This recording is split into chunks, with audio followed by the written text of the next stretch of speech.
Sering sekali kita lihat kakek dan nenek kita itu kalau duduk pagi-pagi di depan rumah bersenandung baca mulai dari kulhu, al-falaq, an-nas, dia ulang-ulang berulang kali. Ini tujuannya itu. Inilah tujuannya itu. Lagi-lagi yang saya bilang adalah orang paling hebat di dalam pandangan Allah adalah orang yang punya manajemen dan istiqomah.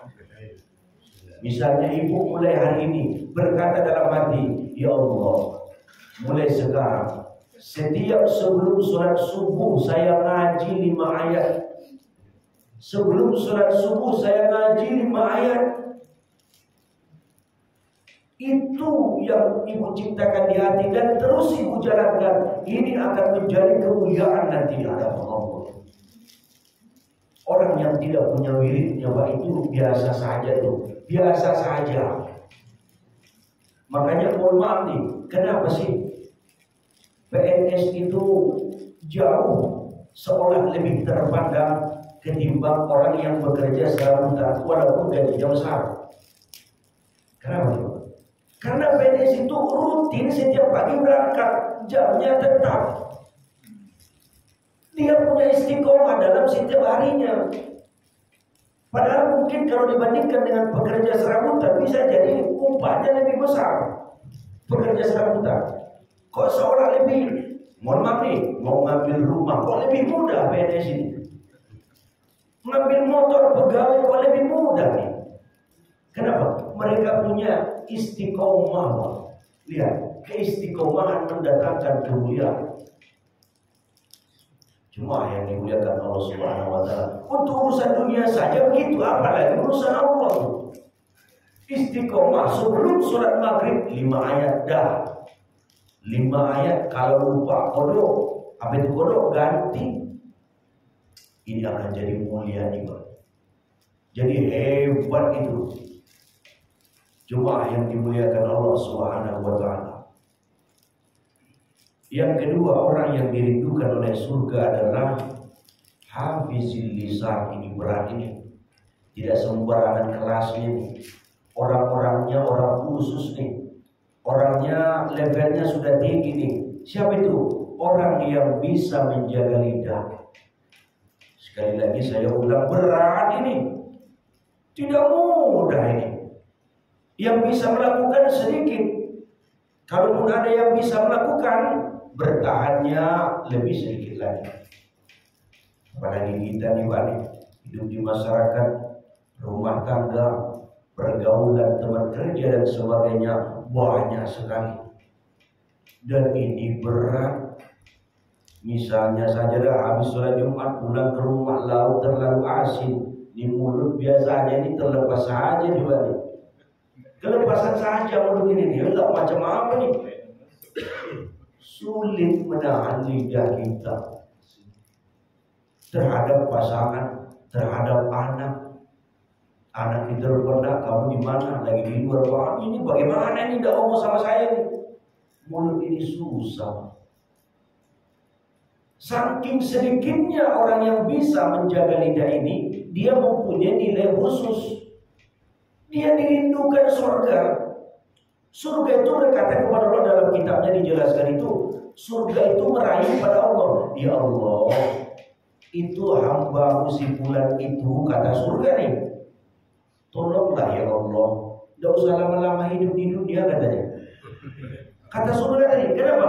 Ditanya sama Allah, loh kenapa kayak gitu doanya? Saya tidak sabar pengen menjamu dia ya Allah. Itu orang istimewa banget tuh. Kenapa? Lidahnya dijaga. Contoh, kita ke masjid nih, Jumat misalnya. Masjid besar, jemaah banyak. Tiba-tiba pengumuman sebelum Jumat, uang kasnya cuma 1 juta. Di mulut nih, tidak bisa ditahan kadang-kadang juga. Si apaan ini? Kasnya kok segitu? Ya, habis pulang dari sholat Jumat, belum lewat dari komplek lingkaran masjid, ini mulut sudah keluar nih. Masya Allah, apalagi ibu-ibu dah. Maaf nih ibu-ibu nih, belanja ke pasar beli terongnya, ngobrolnya hampir sejam tuh. Apa tuh? Lidah ibu. Bahayanya lidah. Yang lebih parah lagi bang, kalau dia menahan lidah karena menahan sabar, amarah, dia hebatnya. Yang lebih sakit, parah, bahaya lagi adalah tidak mampu menahan lidah untuk merendahkan, menghina dan mencaci. Ini kadang-kadang yang berat itu. Terkadang yang kita ucapkan itu benar, tapi sakit bagi orang lain. Disinilah diperlukan intelektualitas kita. Jemaah yang dimuliakan Allah Subhanahu wa taala. Makanya saking hati-hatinya baginda Nabi mencaci makan pun tidak, apalagi ninggalin. Mencaci makan pun tidak, apalagi ninggalin. Mohon maaf juga nih. Mohon maaf. Kadang-kadang saya pernah menghadiri tahlilan ba'da maghrib. Habis tahlilan makanan diedarkan, kumandang azan, bubar jemaah separuh. Sedih saya kadang lihat. Padahal selain waktu Isya itu selain panjang, ada hadis bila makanan sudah dihidangkan, nomor 2 kan sholat. Ada hadis itu. Kenapa? Karena nanti sholatmu kepikiran ke makanan. Oke lah engkau husu, tapi orang yang menyediakan itu sudah kecewa tuh. Oke lah engkau dekat dengan Allah, tapi kau terpisah jauh dari manusia. Makanya Allah tidak setuju, hambaku engkau dekat denganku tapi jangan tinggalkan manusia. Allah tidak mau orang yang rajin sholat tapi tidak mau silaturahim. Allah benci Tuhan. Allah tidak suka orang yang rajin baca Quran tapi tidak pernah mau jenguk saudara yang sakit. Allah benci itu. Kalau semuanya untuk ibadah kepada aku, kata Allah, mudah. Malaikat sudah ada, tapi aku mau hamba yang sempurna. Siapa itu hamba yang sempurna? Manusia. Dia beribadah kepadaku, tapi dia masih berhubungan dengan manusia secara baik. Ini yang kuminta, kata Allah. Makanya tidak boleh itu, tidak boleh istri, tidak boleh puasa sunnah tanpa izin suami istri itu, tidak boleh. Istri tidak boleh puasa sunnah tanpa izin suami. Kenapa? Khawatir suami nanti pulang pengen berduaan dengan istri. Lihat, Allah bilang kamu akor saja itu sudah jadi ibadah. Ya udah. Jemaah yang dimuliakan Allah Subhanahu wa taala. Apa maksudnya ini? Pentingnya keseimbangan antara hubungan dengan manusia dan hubungan dengan Allah. Abdullah bin Umar ditegur oleh Nabi karena terlalu rajin puasa, sampai istrinya tidak punya kesempatan untuk masak. Tidak punya kesempatan. Abdullah bin Umar, sahabat Nabi, anak khalifah. Kalau berbuka, yang penting air dan kurma 2-3 cukup. Habis itu hantam lagi sholat, hantam lagi baca Quran. Tidak pernah dengan istri. Marah baginda Nabi. Dekat dengan Allah boleh, tapi tidak boleh meregangkan dengan manusia. Ulama dan wali Allah itu adalah dekat dengan Allah, dekat dengan manusia. Ini baru kekasih Allah. Jemaah yang dimuliakan Allah Subhanahu wa taala. Hafizil lisan. Orang yang menjaga lidah. Ketika dia direndahkan orang, bisa dia balas, bisa dia balas rasa sakit yang dibuat orang. Tapi karena dia majelisan, dia ikut kajian, dia punya ilmu. Kalau saya balas omongan orang ini, dia sakit hati, aku tidak dapat apa-apa.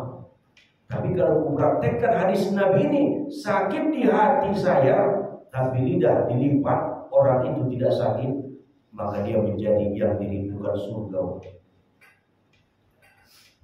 Di Mas Krebet, di tempat saya tinggal, sudah pernah saya ceritakan. Dibilang Ustaz, macam apa itu? Ini hati dan pikiran ini, ada saja jawabannya. Saya bilang seperti ini, tumbang orang ini. Tapi kan kita orang berilmu. Untuk apa menyakiti dia? Walaupun saya mampu, ini nih yang hebat. Inilah orang yang berilmu itu. Inilah orang yang dimaksud dilindungi Allah Subhanahu wa taala. Inilah orang yang diberi petunjuk oleh Allah. Inilah orang yang diselamatkan oleh Allah. Apalagi kaum ibu-ibu ini datang lebaran, bertemu dengan adik ipar, bertemu dengan bahkan dengan adik kandung sendiri. Di sini nih terkadang mulut tidak bisa kita tahan juga. Tidak bisa kita tahan mulut ini. Akhirnya dia tidak bernilai di hadapan Allah. Ia jadi manusia biasa saja. Demi mengejar nilai-nilai hadis yang kita pelajari, jika mampu maka tahanlah lidah. Seketika itu kita bernilai di hadapan Allah Subhanahu wa taala. Yang ketiga, orang yang dirindukan surga itu adalah wata amil jian, memberi makan orang yang lapar. Kalimatnya orang lapar ya, bukan orang miskin. Memberi makan orang lapar. Dirindukan surga, apa artinya ini? Sosial solidaritas. Ini bukan hanya dilakukan oleh orang-orang kaya saja. Sedang miskin dan fakir pun bisa melakukan itu. Orang fakir dia tidak bisa bersedekah kepada orang. Kepada siapa? Dia beri makan anak dan istrinya. Termasuk juga istri kan lapar juga. Kalimatnya wa amil ji'an, memberi makan orang lapar. Inilah kenapa kita mempunyai adat dan tradisi itu Pak, bersedekah, dikit-dikit syukuran, hidangkan makanan. Inilah dalilnya. Khitanan, sunatan, memasuki rumah, makanan dihidangkan, inilah dalilnya itu. Jadi dalil Bapak itu bukan cuma sekedar sedekah, membuktikan, mempraktekkan hadis Nabi ini. Orang yang memberi makan orang yang lapar dirindukan oleh surga. Apa gunanya dirindukan surga? Allah kan tidak enak waktu. Tidak enak Allah nanti sama surga. Kita, nama saya, nama ibu, nama kita semuanya sudah dicerita-cerita itu di dalam surga. Tahu-tahu masuk neraka. Allah kan tidak enak. Ini bagaimana ini? Nama dia sudah viral di surga, tapi masuk neraka, kata Allah. Malaikat juga bingung penjaga neraka. Ini kan namaku sudah banyak tuh tertempel di surga. Kok masuk ke sini? Kalau salah jalan mas, kata malaikat Malik pun. Ternyata tetap masuk ke dalam nerakanya. Apa kata Allah? Ya sudah masuk saja dah, jangan indah baik. Jangan damai kata Allah. Cuma yang dimuliakan Allah Subhanahu wa taala itu gunanya Pak.